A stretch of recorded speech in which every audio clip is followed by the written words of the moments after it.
High Commander Vexterra stood before the Galactic Council, her crystalline form radiating with unusual patterns that reflected her transformed perspective. The vast chamber, filled with representatives from hundreds of spacefaring civilizations, hummed with anticipation. "Esteemed Council," she began, her thoughts resonating through the crystal matrix that connected all present. "I come before you to propose a fundamental revision of how we classify advanced civilizations." Holographic displays activated around the chamber, showing scenes from Earth, humans diving into ocean trenches, scaling mountain peaks, launching spacecraft, and responding to natural disasters with coordinated precision. When we first discovered Earth, we dismissed it as yet another death world. We assumed its inhabitants were primitive beings struggling to survive in hostile conditions. We were wrong. Her form pulsed with emphasis on the last word. The chamber filled with surprised resonances as she projected memories of their experiences on Earth. The failed probe missions, the crystalline technology that couldn't handle Earth's conditions, the earthquake that nearly destroyed their research station. "Look at how they build," she continued, showing images of human cities, not in spite of their world's dangers, but in harmony with them. Their structures don't just resist earthquakes, they dance with them. Their ships don't just survive storms, they harness their power. Their spacecraft don't just protect against the void, they use its very hostility to propel them further. Research Director Zira materialized beside her, adding her own observations. "Their technology isn't primitive, it's efficient. Where we use complex crystalline matrices to achieve stability, they create elegant solutions that adapt to chaos. They don't just survive their death world, they thrive because of it." The council chamber resonated with skepticism. A representative from the Helion cluster spoke up, their energy form flickering with doubt. "But they haven't even achieved faster than light travel. Their biological forms are fragile by every traditional measure." "Traditional measures have blinded us," Vexterra interrupted, her form pulsing with conviction. "We judged them by how well they could duplicate our achievements. We should have been studying how they achieve things we never even imagined possible."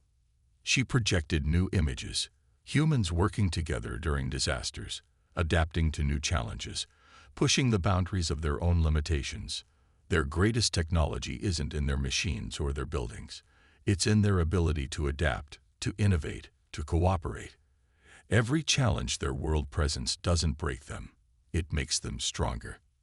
Naftel added his own evidence, showing data from their research station.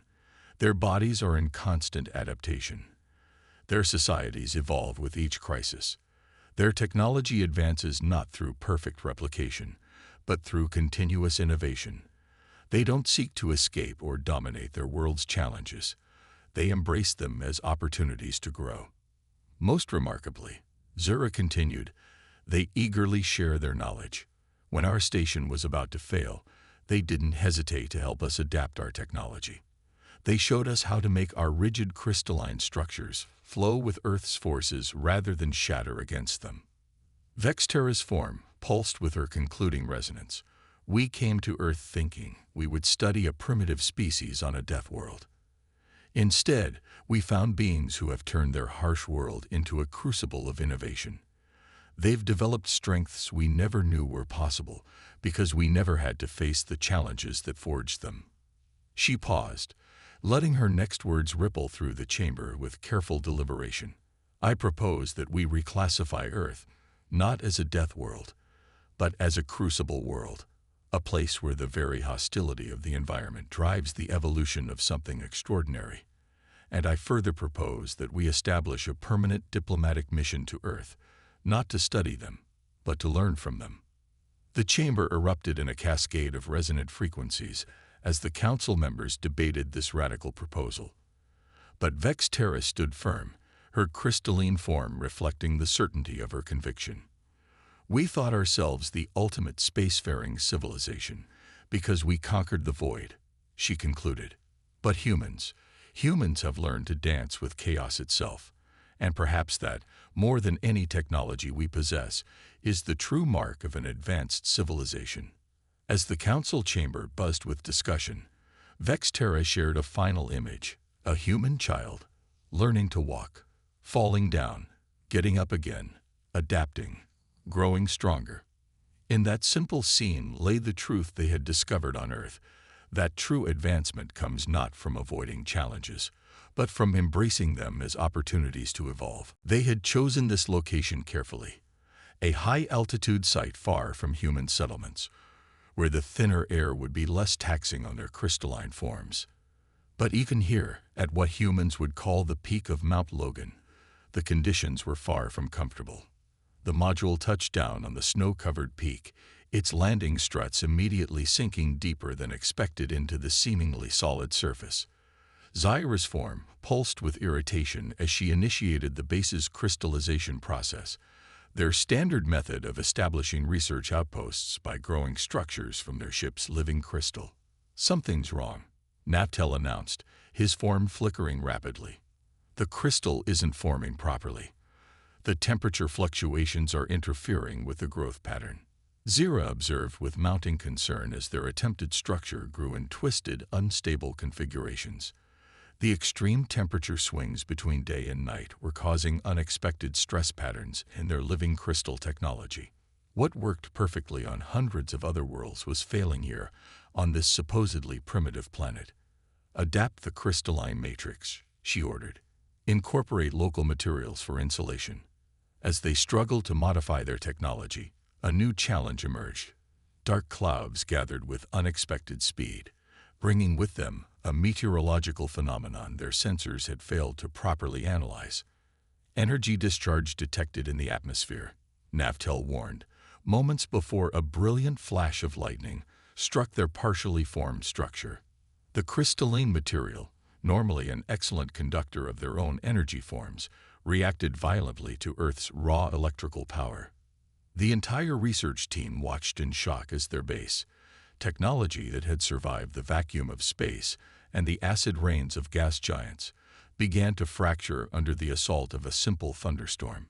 "Impossible." Zyra's form pulsed with disbelief. "Our structures have withstood far more extreme conditions than this." But the planet wasn't finished with them yet. The storm brought with it another surprise, water in its solid form, accumulating at a rate that threatened to bury their equipment. Snow, the humans called it. Such a simple thing, yet the way it interacted with their technology was completely unprecedented. "Director," Navtel's voice carried a frequency of urgency. "We're detecting movement. Multiple signals approaching from the valley below." Zyra accessed the sensor feeds, expecting to see some of the local wildlife. Instead, she observed several humans ascending the mountain, in the middle of the storm that was challenging even their advanced technology. The humans were equipped with what appeared to be primitive gear by Zarkari standards: fabric coverings, metallic climbing tools, and artificial light sources.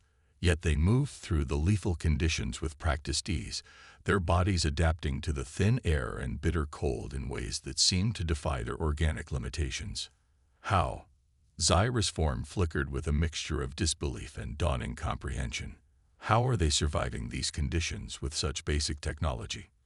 They watched as the humans established their own shelter, a simple structure that nonetheless held firm against the storm that had defeated their advanced crystalline architecture. The efficiency and speed with which these supposedly primitive beings adapted to and survived in conditions that were challenging even the Zarkari's advanced technology was both humbling and alarming. "New priority," Zyra announced, her form solidifying with determination. "Forget the base construction. I want to understand how these humans have mastered survival in conditions that our technology struggles to handle. There's clearly more to their adaptation to this death world than we initially assumed." As if to emphasize her point, another lightning bolt illuminated the sky, revealing the humans calmly setting up camp in the storm, while the Zarkari's advanced technology continued to fail around them. Perhaps, Zyra realized, they had been asking the wrong questions. The real mystery wasn't how humans survived on this death world. It was how they had turned its very hostility into an advantage that even the Zarkari's crystalline technology couldn't match. The observation chamber aboard the Zarkari research vessel hummed with crystalline resonance as Dr. Sarah Chen faced the alien delegation. Through the transparent barrier, her calm demeanor betrayed none of the awe she felt at being among the first humans to officially make contact with the crystalline beings. Fascinating. Zyra's form pulsed with subtle light patterns as she studied the human scientist. Your cellular structure is remarkably resilient despite its obvious fragility. How do you maintain coherence under such varying pressures and temperatures? Sarah smiled, recognizing the genuine curiosity in the alien's shifting patterns. Our bodies are constantly adapting. Every cell is a tiny engineering marvel, continuously responding to environmental changes. The Zarkari research team's forms flickered rapidly, their equivalent of intense discussion. They had spent weeks studying human biological samples, yet they struggled to comprehend how such seemingly simple organic structures could demonstrate such complex adaptability. But your species deliberately seeks out hostile conditions, Navtel interjected, projecting holographic images of human deep-sea expeditions, spacewalks, and volcano research. You expose yourselves to environments that would shatter our crystalline forms, using what appears to be primitive protective equipment. Primitive is relative, Sarah replied, pulling out her smartphone. This device has more computing power than the systems that first took humans to our moon. We've learned to make our technology smaller, more efficient, more adaptable, just like us. Zira's form shifted closer to the barrier, studying the small device with newfound interest. Your technology mimics your biological adaptation patterns, but surely there are limits to what organic beings can endure. Sarah's expression turned thoughtful. There are limits, yes, but humans have a particular talent for pushing boundaries. When we can't adapt biologically, we adapt technologically. When technology fails us, we adapt socially, working together to overcome challenges. As if to demonstrate her point, alarms suddenly blared throughout the research vessel. Warning: structural integrity compromised in Section 7, announced the ship's crystal matrix. Atmospheric containment failing. The Zarkari team's forms flickered with alarm, but before they could react, Sarah was already moving. Your ship's crystal structure is struggling with Earth's atmospheric pressure variations, isn't it? Let me help. I've been studying your crystalline architecture. She quickly accessed the ship's environmental controls through a nearby interface panel, something that should have been impossible for her primitive organic brain to comprehend. Yet her fingers flew over the controls with practiced ease. There, she said, adjusting the final settings. I've modified your atmospheric stabilization protocols to account for Earth's dynamic pressure systems. Your crystal matrix should be able to compensate now. The alarms ceased, and the ship's structure stabilized. The Zarkari observers stood motionless, their crystalline forms reflecting their astonishment. How? Zyra finally asked. How did you understand our technology so quickly? Pattern recognition, Sarah explained. Humans are very good at it. We've had to be. It's how we survived on Earth. Your crystalline technology is beautifully logical, but it's optimized for stability. Earth taught us to thrive in chaos. Navtel's form pulsed with rapid calculations. You're suggesting that your species' greatest strength is not just your ability to survive hostile conditions, but to understand and adapt to new challenges almost instantaneously. More than that, Sarah said, her eyes gleaming with enthusiasm. We don't just adapt to challenges, we learn from them. Every obstacle we overcome teaches us something new. It's why we explore, why we push boundaries. The more hostile the environment, the more we learn, the stronger we become. The research team's crystalline forms resonated with a new frequency, one that conveyed dawning comprehension. They had come to study what they thought was a primitive species surviving against odds on a death world. Instead, they were discovering that humanity's relationship with their harsh environment wasn't just about survival. It was a continuous process of evolution, adaptation, and growth that had produced capabilities the Zarkari had never imagined possible in organic life forms. Perhaps, Zyra observed, her form shimmering with newfound respect. We should reconsider which of our species is truly more advanced. The first tremors hit just as the Zarkari delegation was preparing to return to their orbiting mothership. Their crystalline forms vibrated in resonance with the moving Earth, sending waves of disorientation through their consciousness. Through the research station's viewing panels, they watched as the nearby city of Vancouver's skyline swayed under the assault of a magnitude 8.3 earthquake. Catastrophic seismic event in progress, the station's crystal matrix announced. Structural integrity compromised. Crystal lattice destabilizing. Zyra's form pulsed with urgent patterns as she observed their advanced facility beginning to crack under the Earth's movement. Evacuate immediately. Our structures cannot withstand these vibrations. But Dr. Chen was already moving in the opposite direction of the evacuation route, her voice calm but commanding. Your ship's crystal matrix is going to shatter if it tries to launch during these tremors. We need to stabilize it first. Impossible. Navtel's form flickered frantically. Our technology wasn't designed to handle this level of planetary instability. We must leave now. Trust me, Sarah insisted, pulling up schematics of the station's crystal matrix on her tablet. Your crystalline technology is failing because it's trying to maintain perfect rigidity. We need to make it flex like our buildings do. The Zarkari watched in astonishment as human emergency response teams were already deploying throughout the city, coordinating with practiced efficiency despite the continuing aftershocks. Buildings designed with seismic dampeners swayed but held firm, while the aliens' supposedly superior crystal technology threatened to shatter around them. Help me or we all die here, Sarah stated bluntly, already rewiring crystal control interfaces. I need your knowledge of crystal harmonics, and I need it now. Something in her unwavering determination cut through the Zarkari's panic. Zyra moved to join her. Followed by Navtelephone together, they began implementing Sarah's innovative solution, reprogramming the crystal matrix to absorb and redistribute seismic energy rather than resist it. Outside, the situation was deteriorating. Tsunami warnings blared along the coast, and preliminary tremors had triggered landslides in the surrounding mountains.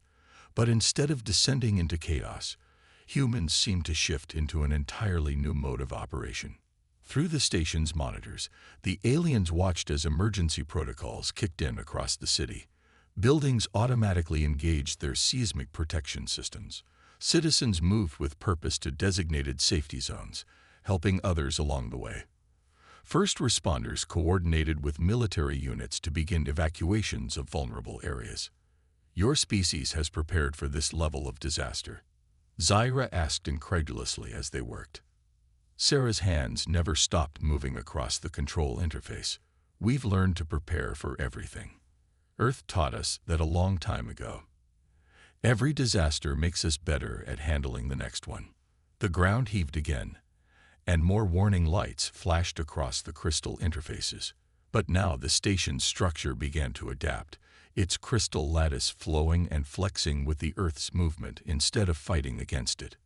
Remarkable, Navtel observed, monitoring the changes. You've taught our crystal matrix to mimic the behavior of your flexible buildings. The very properties we thought made your structures primitive are actually sophisticated adaptation mechanisms. That's humanity for you. Sarah managed a tight smile as she made final adjustments. We learned a long time ago that surviving isn't about being the strongest or most rigid. It's about being able to bend without breaking. As if to prove her point, another series of aftershocks rocked the region. The Zarkari's modified station held firm, while in the city below, human emergency response teams continued their work with unwavering determination. Search and rescue teams deployed into damaged areas. Medical personnel established emergency treatment centers. Engineers rapidly assessed and stabilized crucial infrastructure. Look at them. Zyra's form pulsed with something approaching awe. They're not just surviving this disaster. They're fighting back against it. Every human out there knows exactly what to do, how to help, where to go. This isn't just preparation. It's evolution. We had to evolve. Sarah explained, finally allowing herself to breathe as the crystal matrix stabilized. Earth throws everything it has at us: earthquakes, storms, floods, volcanic eruptions. We either learn to handle it all, or we wouldn't be here.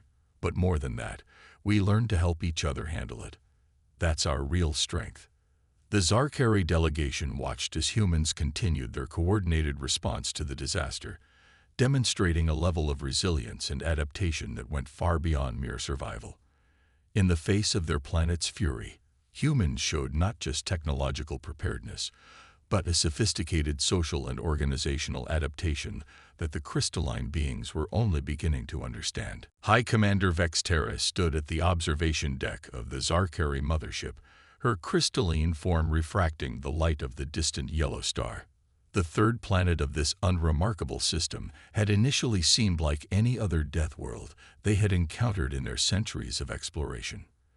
Their preliminary scans had revealed a hostile environment: extreme temperature variations, powerful atmospheric disturbances, and vast bodies of corrosive dihydrogen monoxide. Another primitive world, she mused, her thoughts resonating through the ship's crystal matrix. Though the atmospheric oxygen levels are unusually high. The science officer, Criddle, materialized beside her, his crystalline structure pulsing with data patterns. High Commander, our initial probes have encountered anomalies. Vex Terra's structure shifted, indicating mild interest. Elaborate. The probes we sent to the northern continent have all ceased functioning. At first we assumed it was due to the extreme weather conditions, but the pattern of failures suggests otherwise. Something, or someone, is deliberately disabling them. Impossible. Vex Terra's form flickered with dismissal. Our scans show only primitive carbon-based life forms. None possess the technological capability to detect our probes, let alone disable them. Nevertheless, Criddle persisted. We've lost contact with 17 probes in the past solar rotation. The last transmission from Probe 12 captured this before termination. A holographic projection materialized between them, showing a bipedal creature examining the disabled probe. The being wore some form of protective covering and carried tools of clearly artificial origin. Fascinating. Vex Terra's structure pulsed with unexpected excitement. They've developed tool use despite their primitive biology. What else have you observed? Their settlements defy logic, High Commander. They build in zones of frequent seismic activity, in the paths of atmospheric vortexes, and along coastlines vulnerable to tsunamis. Yet they persist. They've even constructed massive structures that pierce the clouds. Perhaps they're simply too primitive to recognize the dangers, Vex Terra suggested, though uncertainty rippled through her crystalline form. That's what we initially thought. Criddle's form pulsed rapidly, indicating agitation. But we've detected something more disturbing. They're not just surviving in these hostile conditions, they're thriving. They've developed technologies to predict seismic events, to withstand atmospheric disturbances, and to harness the planet's volatile forces for energy. Vex Terra's structure stilled completely, a sign of deep contemplation among the Zarkari. You're suggesting these beings have adapted to their Deathworld to such an extent that they can actively exploit its hostile conditions. More than that, Criddle projected another hologram, showing various human activities: deep-sea exploration vessels, mountain climbing expeditions, and spacecraft launches. They deliberately seek out the most dangerous environments on their already dangerous world. They explore them not out of necessity, but out of choice. The High Commander's crystalline form vibrated with a frequency that indicated both fascination and concern. Prepare a full planetary assessment. I want to understand how these beings have achieved this level of adaptation. And Criddle. Yes, High Commander. Send no more probes. If these creatures can detect and disable our technology so easily, we may need to reevaluate our assessment of their capabilities. Perhaps this Deathworld has spawned something far more remarkable than we initially assumed. As Vex Terra watched the holographic displays of human activity, her structure resonated with an unfamiliar frequency, one that her species rarely experienced: uncertainty. The beings on this planet weren't just surviving their hostile environment. They were mastering it. And for the first time in her centuries of exploration, she wondered if perhaps the Zarkari's definition of advanced civilization needed revision. The descent module's crystalline structure groaned under Earth's gravitational pull as it approached the chosen landing site in a remote mountain range. Inside, Research Director Zura's form flickered with strain. The planet's gravity was proving to be more challenging than their calculations had suggested. Structural integrity at 70%, reported Navtel, the mission's environmental specialist. The atmospheric pressure combined with this gravity is putting unprecedented stress on our crystalline matrices.